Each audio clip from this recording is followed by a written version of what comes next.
по Жатайской судоверфи. Я прошу коллег из правительства совместно с руководством Якутии принять меры по завершению первого этапа ее модернизации.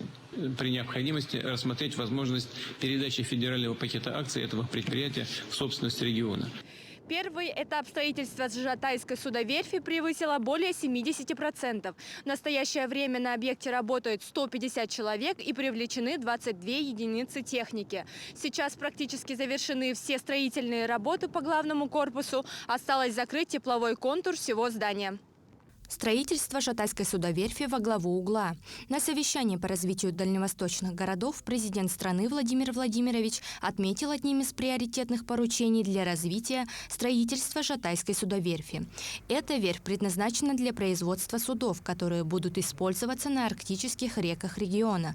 От судоверфи будет зависеть дальнейшее развитие судоходства на востоке всей арктической зоны Российской Федерации.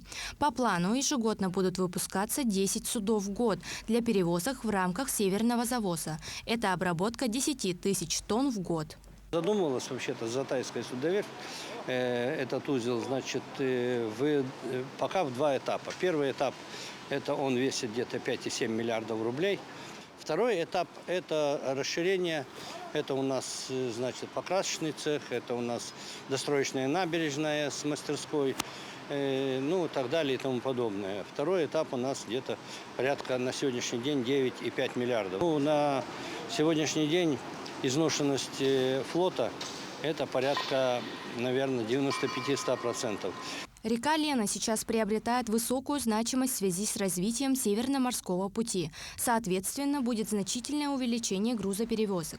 В Якутии сейчас требуется полное обновление флота, так как средний возраст судов составляет более 40 лет.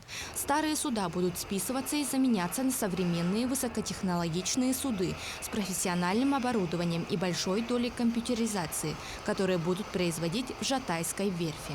Для региона наша верфь даст примерно 700 новых рабочих мест. Нам требуются и компьютерщики, и металлообработчики, и сварщики. Необходимо сказать, что в целом, как для Якутии, так и конкретно для Жатая, это создание нашего производства даст значительный рост новых детских садов, новых поликлиник, нового жилья.